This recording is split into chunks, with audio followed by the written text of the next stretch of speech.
There's not a lot of nights that I don't fall asleep quickly when I hit the bed, just because we're here a lot and we work hard. Last night was hard, and just because these guys who have been part of our whole off season, some of the guys who've been here a couple of years, knowing that we're going to have conversations today with them.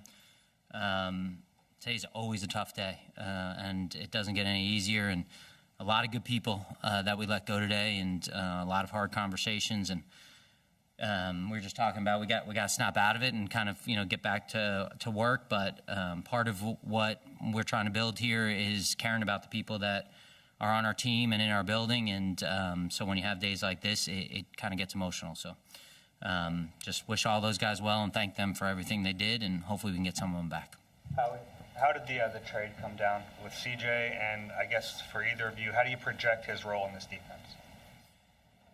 First of all, there's a lot of conversations during the preseason, certainly in the last couple of weeks, and you're trying to find teams that have fits for what you're looking for. And not that we were unhappy with our defensive backfield or our safety position, but we were looking for opportunities to get better. And when we look at New Orleans and the depth that they had on their roster, we thought maybe it would be a fit, and the conversations kind of came together here in the last 48 hours, and excited to add him. He's a heck of a player. He loves football.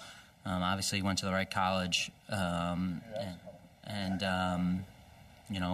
just get him in here as quickly as possible, and I know our coaches will do a great job of getting him up to speed. Where does he fit in schematically, and how do you reconcile all the time in the slot versus it sounds like he's going to play safety? How can he fit in? Yeah, we got a good player in him. There's no doubt, and so that's our job as coaches to have a plan, and we do. I think at this point right now, it doesn't benefit us to talk about how we're playing them, where we're playing them, because we're in game plan week right now, and so that the fact that he didn't have any snaps here with us, is an unknown to Detroit, and so we'll keep it that way. But when we get good players in here, it's our job to figure out ways to use them, and we've obviously talk about that at depth, and we look forward to having them in here and letting them contribute. For both of you guys, what did Jalen Reagor show you this summer to earn a spot? And for Howie, how much, if any, did his cap situation play into keeping him? Yeah, I think when you look at Jalen, one of the things that one of our scouts said to me today was he was one of the only guys to practice every day. I mean, the guy brought it every day. He worked on his craft. He had a great attitude, great energy. Obviously, he's a talented guy. He's 23 years old, and we're going to do whatever we think is in the best interest of the team. And we felt like there's no doubt in our mind that he deserved a role in this team. Nick, you just follow up on that from a football standpoint, what you saw? Yeah, I just felt like he made plays this summer, and it started right from the beginning, from the day one of training camp, and it continued on throughout the practices that we had. And you could definitely see the explosion that he's never lost that, right? He's had this explosion in his body, and he uses it to separate from the defense. And so I just thought he had a good camp, and he made plays, and he was more consistent this year throughout training camp. I think one of the surprises might be Josh Sills making the roster, maybe over someone like Jack Anderson. Kind of what went into the decision to go there with Josh. Yeah, we had a lot of tough decisions on the offensive line. Feel very fortunate to have the offensive line group we have. Obviously, we talk a lot about Stout and how he coaches those guys, and that was probably the toughest position group for us to kind of cut down. And when you talk about Sills, and he's 6'5", he's 330 pounds, he's got long arms, he's powerful, he's versatile. He can play inside or outside. Now, I'm not putting him in Canton. I start to listening to my own description, and it sounds unbelievable. But the guy's got talent in his body, and I think when you talk about Jack, they play different positions, really. And so we kind of try to figure out what we had, what we were looking for, and it was a tough call. Hey, Howie, over the past couple of years, they've kind of changed the rules. You have the expanded practice squad, the more liberal IR designations. How much has that changed your strategy over that standpoint when you get to the initial 53? Well, first of all, huge compliment to the way coach and his staff ran practice, our training staff, our performance staff. At this point, obviously we know there are going to be injuries, but we didn't have a lot of those decisions to make at this moment, and very grateful of that. So you just kind of go with what you're dealt at the time, and so we'll see what happens here in the next 24 hours with the roster. It's a fluid process, and we got a lot of time till the first game. You said earlier that you were not unhappy with what you had at safety. So what do you see as like the reasoning for like releasing a guy like Anthony Harris, another veteran, and Sasha Ray and everything? Like a lot of upheaval right before the season starts. Is that a double negative, not unhappy? Did I say a double negative, not unhappy? I don't know. I think when you talk about Anthony, talk about one of the tough conversations. It's with Anthony Harris today. I think that was one that the two of us were not really looking forward to.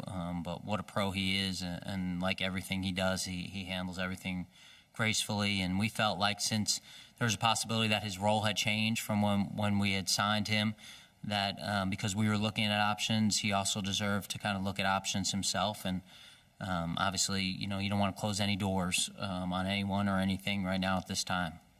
What is it about Gavin's system that allows slot corners to play safety and vice versa? We saw that during the summer, and then obviously here with First of all, I mean it's not easy, right? It's not just. But our coaches work really hard at cross training those guys. So tribute to them and the guys that are doing the cross training, that they have to work really hard to do it, and with Denard and Coach Wilson Denard and Coach DK and Gannon all having that expertise in the defensive back room. So, but there's some different things that we're able to do where they are interchangeable, obviously, right? Of when you ask them to play the deep half, and when you ask them to play in the box, and when you ask them to play the deep third. And so there's some interchangeable parts and some looks that we show that are, for us as a defense, that make us multiple. When you give the offense an answer now, like if the offense knows what you're in and what you're doing, it's easier for them to pick you apart, right? When they know exactly what coverage there is to do. So a lot of it comes from the disguise as well, is what I'm getting at. Disguise of what you have to, how you're trying to show one picture to the offense and play another thing. So that's where a lot of those pieces are interchangeable. But like I said, those guys work their butts off to fit both roles, and we'll do that with all our guys there in the back end, with a lot of our guys there in the back end. As you guys know, this guy played safety. We evaluate him as a safety in college too, so this isn't like it's totally fresh for him. And this is something that you see more and more in this league. I mean, you see it with the two guys playing in Buffalo, obviously. You saw it when we got Malcolm here in Philly, and so you see a couple of our guys, not just the guy we got today, but a couple of our guys doing it because the league is about coverage. The league is about speed. It is about athleticism and instincts, and so. A lot of those guys, when you're playing the nickel position, that translates to what they're trying to do also at the safety position. You mentioned that during the draft that because you only had 5 picks, you needed your scouts to find good undrafted guys. You kept 3. You mentioned Sills already. What does Reed Blankenship and Josh Stroh bring to the table? And then also, who were the scouts that were responsible for finding those 3 guys? Yeah, I mean, I'm going to give credit to people here and all over the league. I feel like when I talk about our draft last year, we had a great process after the draft. Obviously, Andy and Kat not here, who were a huge part of it, and Anthony Patch and Alan Walking and Phil and Tiny and Jim Ward and I'm gonna forget freaking and Lee and Amina and all these people and Alec and his group. They did a great job of pulling guys out. And Josh was a guy that had some injury issues in the offseason, part of this. And we had followed him. We knew him, obviously, the Alabama connection. And from day one when he came in here, he came in with the right mindset. I mean, this is a big, long, instinctive corner, physical corner. Who's played at a high level in the SEC. I was saying the other day, I'm watching guys even in this year's draft, and I see Josh in man coverage in these guys. So he's a guy that we felt very fortunate to get after the draft, and our Alabama guys, Stout, Panunzio, those guys just wrapping their arms around him and our performance guys doing a great job getting him ready to play. With Reed's an interesting guy. Reed's a 5-year starter. It's just you don't see many of those guys going, and 419 tackles. it's unbelievable, And so, Reed's one of those guys. He started the last man in that group, and every day, like Coach says, we evaluate practice every day. We evaluate everything he did, and he continued to show up. He had a feel, and I don't want to put too high expectations on him, but he kind of reminded me of a guy like Quentin Michael, who we had here, and just he's got physical tools, but he's always around the ball. And credit to him and our coach for putting him in position to make plays. And we wanted to recognize that, because we had a smaller draft class. We wanted to give everyone an opportunity to make this team. So it was a nice job. Excuse me. In general, do I want to have a third quarterback? We will have a third quarterback on the 69, 70-man roster with Matt Leo, the 70th guy. We will have a third quarterback for sure. Howie, in Chauncey's case, it sounded like the contract was an issue in New Orleans. Are you comfortable with where you stand there? And is he going to play out the year on that contract? Yeah, I don't want to get into anyone's contract situation, but obviously, we wouldn't have made the trade if we weren't comfortable with the person and where he was. And you never want to rule anything out with any of our players on our team, but if I start getting into anyone's contract situation, I got to address all the other guys too. With Chauncey in the short term, because he hasn't been practicing much.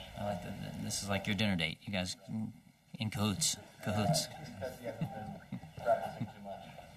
Are you comfortable that he'll be ready for week 1? Who's this? Chauncey. Yeah, we'll see when we get him here. It's Tuesday. We play a week and a half from now, and we got to get him in the building, and we'll go from there. You talked about his personality. Clearly a guy that's boisterous on the field. What do you know about him off the field during your original evaluation, and how will he fit in the locker room? Yeah, we spent a lot of time with him in the pre-draft process. I think from our perspective, we did not feel like he was a fourth-round pick. He kind of fell a little bit in the draft, and he loves football. He's got a passion for the game, and he's not afraid to show it. And I think that what Coach does with our team is he lets them show their personalities, and he lets them be them. And I don't think anything that we found on him it's malicious. He just loves to play, and I think our fans like that. I know our team does, and that may frustrate offensive players and receivers at times, but it's all because he's got a passion for this game, and so we like that. That makes practice fun, and we'll see if he can compete with Slay. Nick, on that topic, what's his kind of reputation among offensive coaches around the league? I mean, I'm sure he has one. Dangerous. Yeah, dangerous. You got to be careful with him. Throwing the ball at him. He's just been around the ball a ton in his career and making plays. And that trash talking. I know he gets the rap for that, but that's part of his competitiveness. And I'd lie if I said I don't trash talk a little bit, and I didn't when I played or whatever it is, and like that, and do it in practice, and to raise the level of competition. I think that's just all part of it.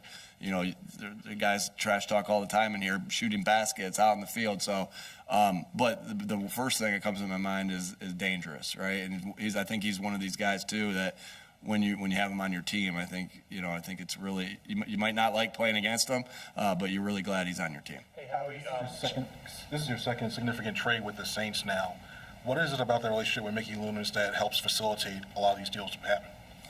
Yeah, Mickey's been doing this a long time. I guess I've been doing this a long time, and so there's just a comfort level about straightforward discussions. We don't kind of beat around the bush. It's kind of like, this is what I'm thinking, and it comes to a head pretty quickly. And I respect Mickey a tremendous amount for what he's done in this league, and it's easy to know if something's going to get done or not.